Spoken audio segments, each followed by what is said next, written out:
everybody, just me again with your April 13th dance update. Just a couple things that you need to note for the coming week. There's going to be a handout coming home this week with one per family.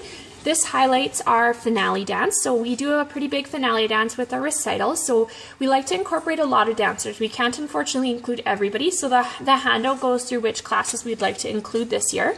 So it goes through the practice times and whatnot. It is totally optional for your child to participate in the finale dance. If they don't participate, they will still be a part of the bow at the end of the show. So just kind of read through it so you have all the information. The other side of the handout goes through the spring schedule. So our program is a total of 30 weeks, which ends at the end of April here. So we have the classes until recital in May to do makeup classes for classes we may have missed from an instructor being away or from bad weather. So we have that. We also have some finale practices going on in that schedule. So check that out. Make sure you know what's going on. It's important that you read it so that you don't show up when you're not supposed to be there. Competition season. We officially wrapped competition season on Saturday. I'm very proud of all of the dancers and the staff that participated in the festival this past week. We ended up with 6 gold, 11 silver, and 15 bronze, along with 4 awards. Awards went out to Charity Jansen, Jenna Neufeld, Darian Neal, and Amy Haru and Leanne Queering. So proud of all of those ladies for all their hard work. I would like to make special mention to Darian Neal, who absolutely rocked her solo. She earned our highest competition score over the past 3 seasons. So congratulations, Darian. Our competition dancers are going to be coming home with a small handout, so watch for that this week. This is regarding our competition wrap-up party. So we're just going to be having kind of a fun event for all of our competition dancers to get together in May for some pizza, movie, pajamas, that kind of stuff. It's going to be super fun. So just make sure that you watch for that handout and send it back with your RSVP if your child is planning to attend. Just an update regarding next season. So the schedule that I had included in our information package was tentative. So that means it's not set in stone. There can still be changes to that schedule made depending on our instructor schedules. So basically, I can't finalize my schedule until the university class schedules come out. So once that's done in June, then I will email a final schedule out to parents. I have decided to shift our online registration date for returning families from this season to July 2nd. So mark your calendars for July 2nd, as that's when you'll need to start registering online if you are returning. New families not from this season, so either families that left and are coming back or brand new families, can register starting on July 15th. So the online registration is going to be password protected until July 15th to allow for all of our returning families from this season to have a chance to register. I can't stress how important it is for you to register online early. We're not having an in-person registration, just the online registration. And it is very important that you get on there to register so you get your spot. There will be a lot of new families coming in next season, so it's very important so you don't miss out. This year we had waiting lists with 4 of our classes, so please, please, please get on there. I don't want to turn people away, particularly dancers coming back, so this is very important.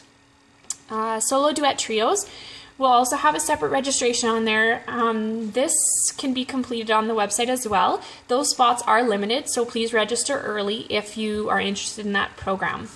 Also, I should add, I mentioned previously there's placement letters going home at recital. Now, this is just going to highlight class placement for your child for next season. It's also going to give you the password for the online registration.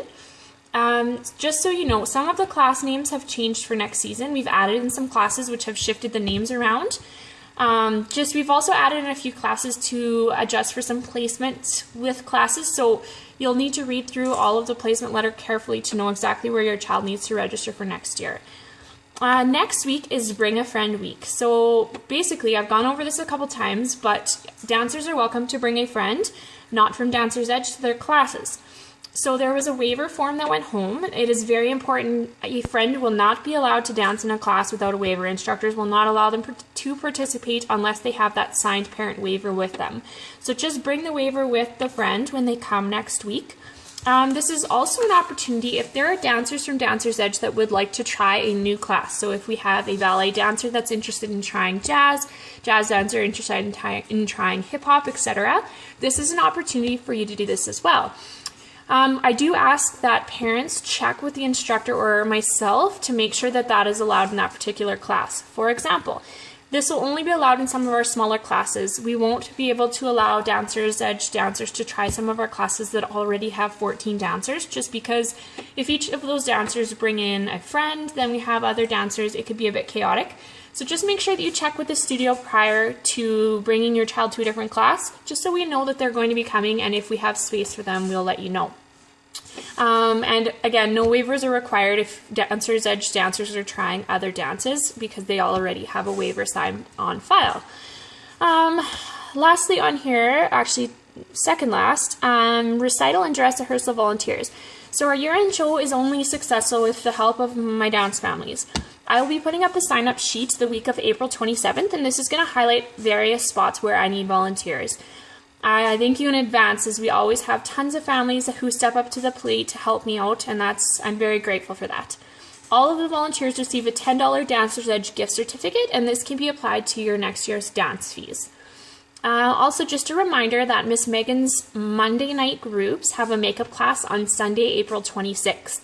This is a makeup class from March 2nd because of bad weather. So just make sure you check out the schedule. This is sent out in the email for specific times. But again, that's on April 26th, and that's Miss Megan's Monday night groups, including the Teeny Feet B groups. So please check that out. All right, guys, thanks, and have a wonderful week.